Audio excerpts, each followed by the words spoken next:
Hey guys, Steve here for Who Took My Dice Miniature Wargaming. Today's Monday, and here it is, my Q&A, the long-awaited Q&A. So first off, before we get to the questions, I wanted to say thank you to a whole bunch of people. Again, over this weekend, my numbers almost doubled, which is fantastic. I'm reaching more people than ever. It's awesome. Like I said before in a thank you video I did, I never expected to reach this many people. I'm up to 45 now. I know that there's people who have thousands and millions, and that's cool, and I'm glad for them, but I never thought I would reach even this many people.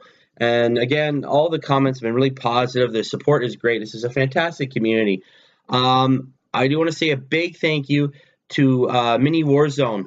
They did a little feature on me, or my channel, I should say, on the weekend, a small thing, but it was awesome just to get someone putting my name and my content out there. So thank you very much.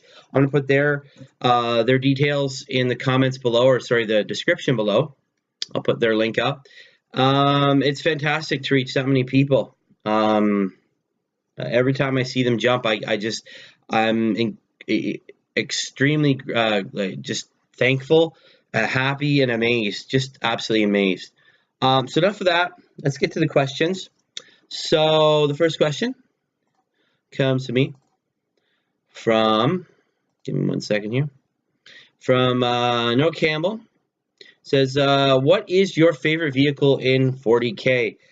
My favorite vehicle would definitely have to be the Rhino. I know it's not the biggest or the most powerful tank, period, but I just love the visual of this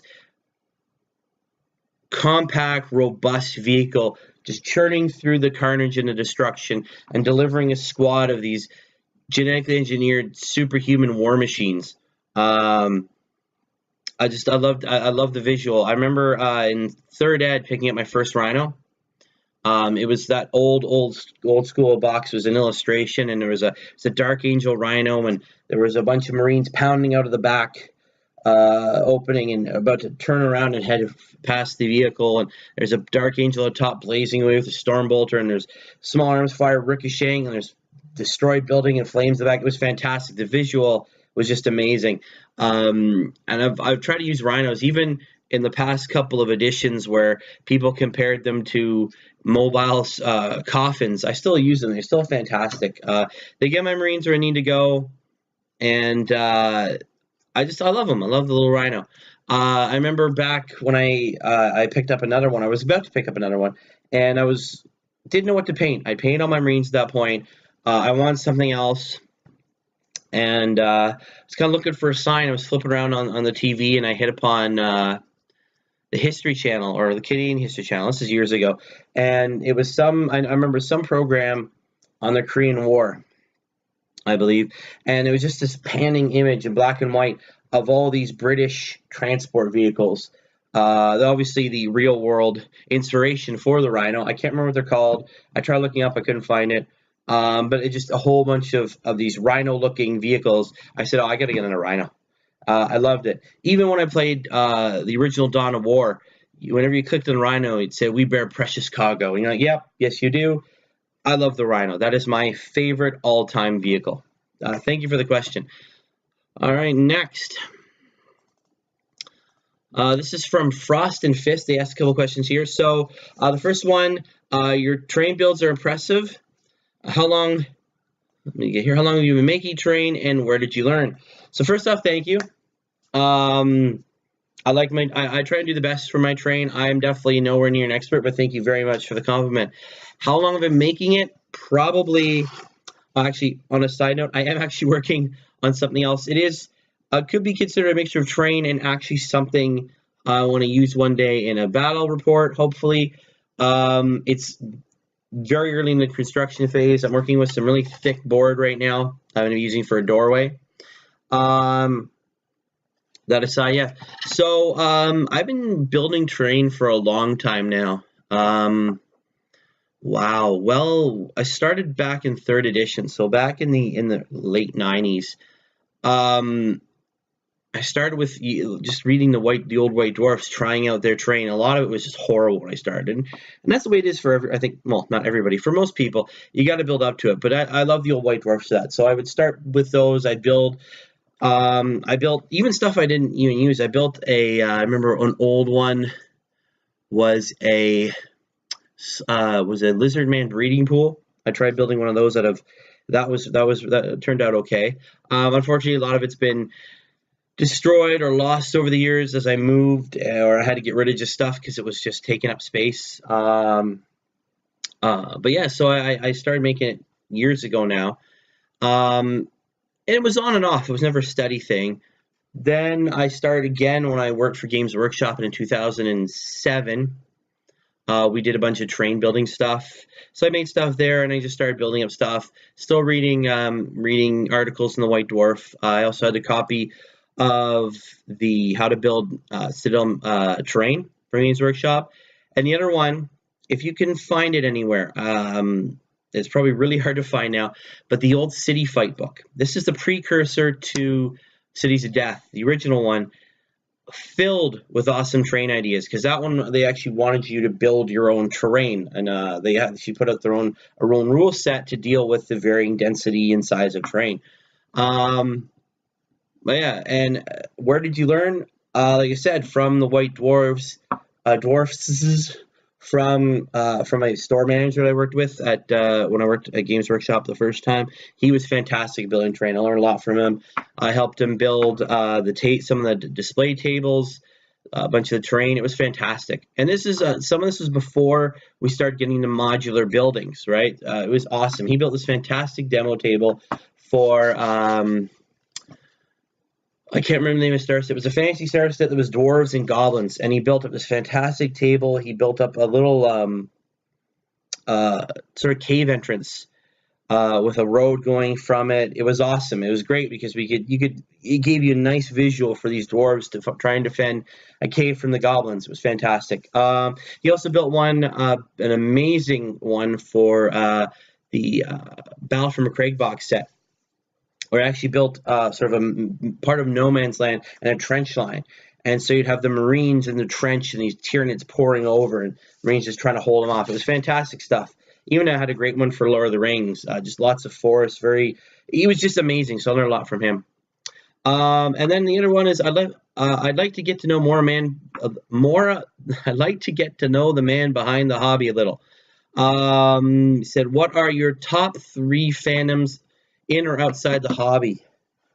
Top 3 fandoms. Okay. Well, the first one would most likely be comics. I'm a huge comic book fan. I have been since I was really small. Started with things like Spider-Man, and I mean, I collect all things. I'm a big Marvel guy, huge Marvel guy. So yeah, it was things like Spider-Man, the Hulk, the X-Men, and that led me to Wolverine, who is my all-time favorite comic book hero ever. It helps that he's Canadian, but it was a character I could relate to. When I was younger, I was the bullied kid. I was a picked on kid. I was angry. Felt like an outsider, and Wolverine was a guy I sort of gravitated towards. And he was, and I sort of adopted some of those mindsets. The never give up, always keep fighting. That's something I do now.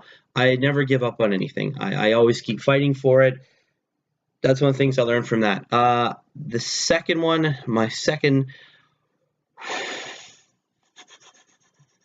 I'd have to say my second fandom would be Doctor Who.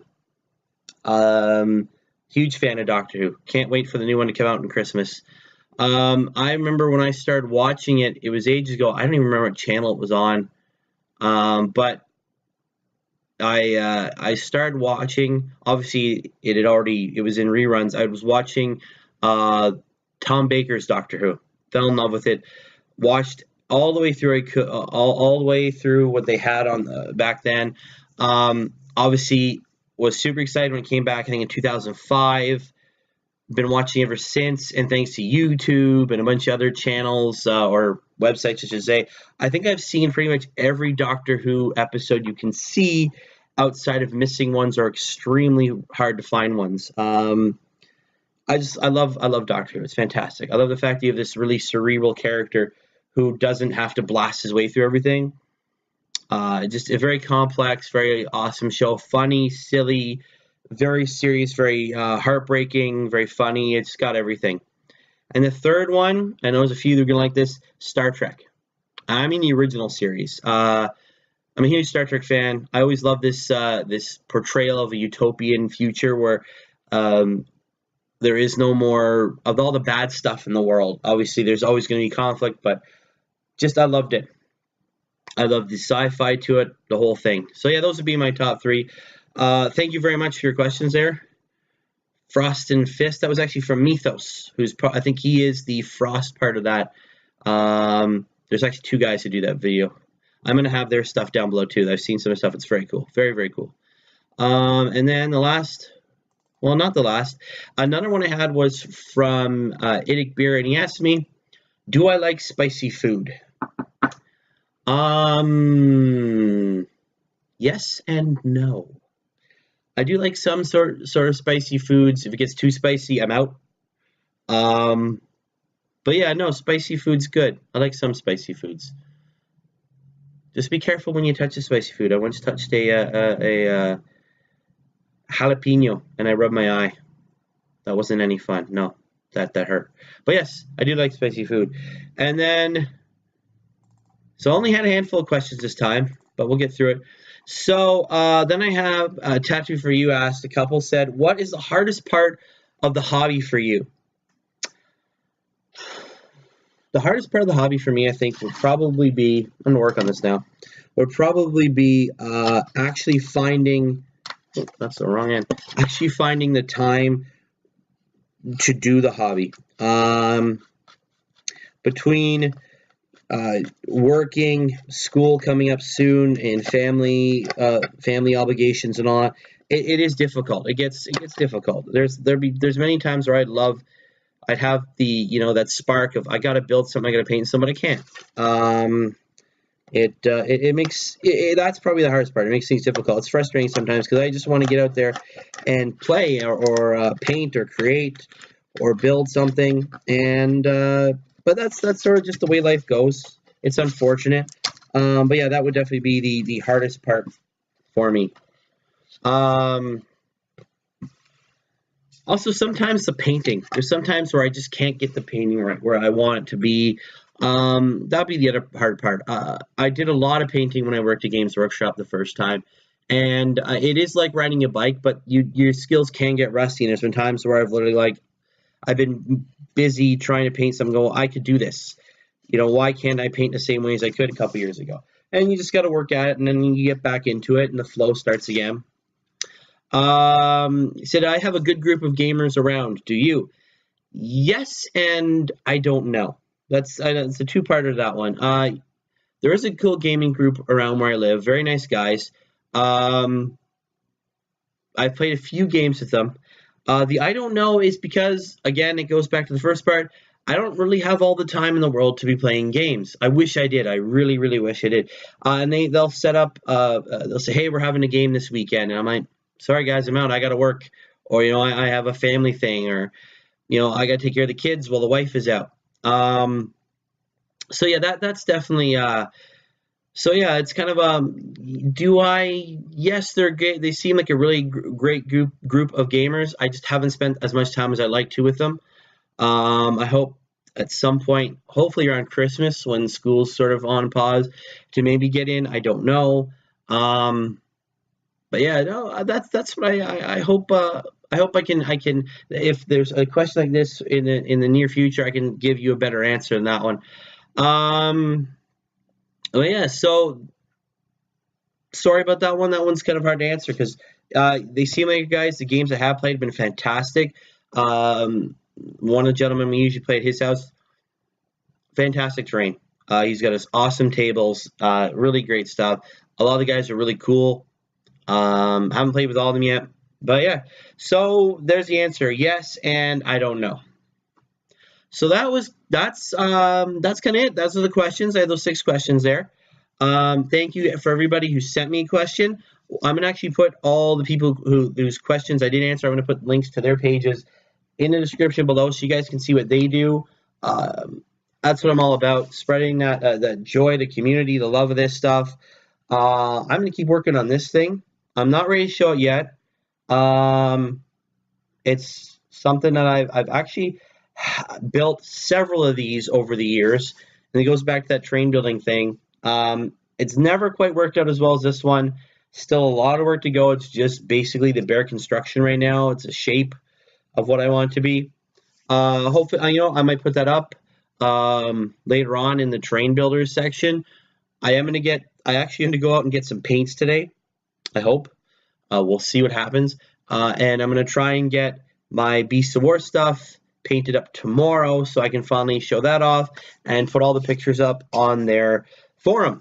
So thank you again for everybody who sent questions. Thank you everybody who's who's subscribed to the channel. It means more than you guys could possibly know. I love you all for it. And hopefully I'll get more questions next time.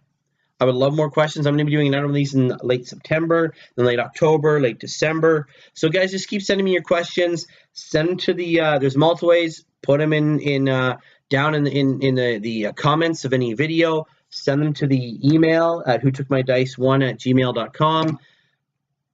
Yeah, guys, it'll be it was great. These are awesome questions. Thank you very much.